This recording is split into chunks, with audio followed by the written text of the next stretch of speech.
ഹോസിയ 13 അധ്യായം. ഇസ്രായേലിൻ്റെ അന്തിമവിധി.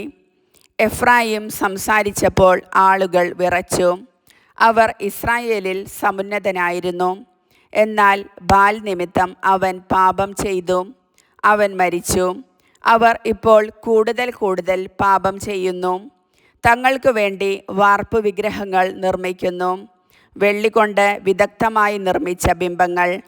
അവയെല്ലാം ശില്പിയുടെ കരവേല മാത്രം. അവയ്ക്ക് ബലിയർപ്പിക്കാൻ അവർ ആവശ്യപ്പെടുന്നു. മനുഷ്യർ കാളക്കുട്ടികളെ ചുംബിക്കുന്നു. അതുകൊണ്ട് അവർ പ്രഭാതത്തിലെ മൂടൽമഞ്ഞ് പോലെയോ മെതിക്കളത്തിൽ നിന്ന് പറത്തിക്കളയുന്ന പതിര് പോലെയോ പുകക്കുഴലിൽ നിന്നുയരുന്ന പുക പോലെയോ ആയിത്തീരും.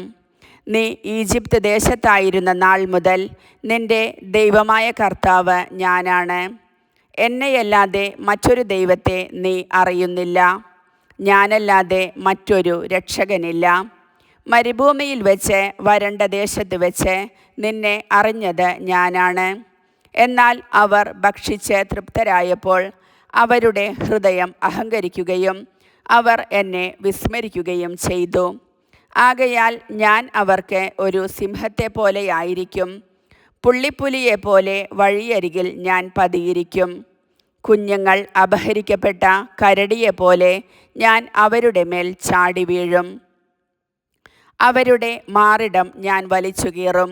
സിംഹത്തെപ്പോലെ ഞാൻ അവിടെ വച്ച് അവരെ വിഴുങ്ങും. വന്യമൃഗത്തെപ്പോലെ അവരെ ഞാൻ ചീന്തിക്കളയും.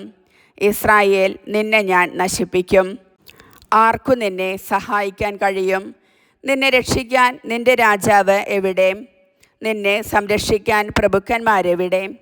എനിക്ക് രാജാവിനെയും പ്രഭുക്കന്മാരെയും തരുക എന്ന് നീ ആരെക്കുറിച്ച് പറഞ്ഞുവോ അവർ എവിടെ?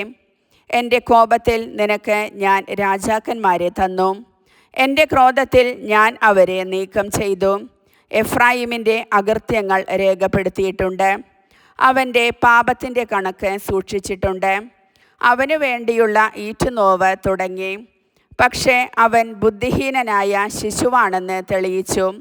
അവൻ യഥാസമയം പുറത്തേക്ക് വരുന്നില്ല.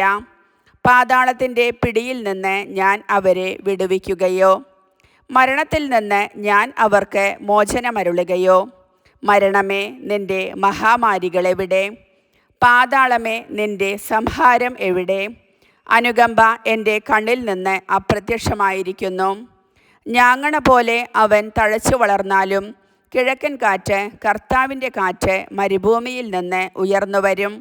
അവൻ്റെ നീരുറവ വറ്റിപ്പോകും, അവൻ്റെ അരുവി വരണ്ടു പോകും. അത് അവൻ്റെ ഭണ്ഡാരത്തിൽ വിലപിടിപ്പുള്ളതെല്ലാം കവർന്നെടുക്കും. സമരിയ തൻ്റെ തെറ്റിന് ശിക്ഷയേൽക്കണം. അവൾ തൻ്റെ ദൈവത്തെ ധിക്കരിച്ചു. അവർ വാളിനിരയാകും. അവരുടെ കുഞ്ഞുങ്ങളെ നിലത്തടിച്ച് കൊല്ലും. അവരുടെ ഗർഭിണികളെ കുത്തിപ്പിളരും. കർത്താവിൻ്റെ വചനം.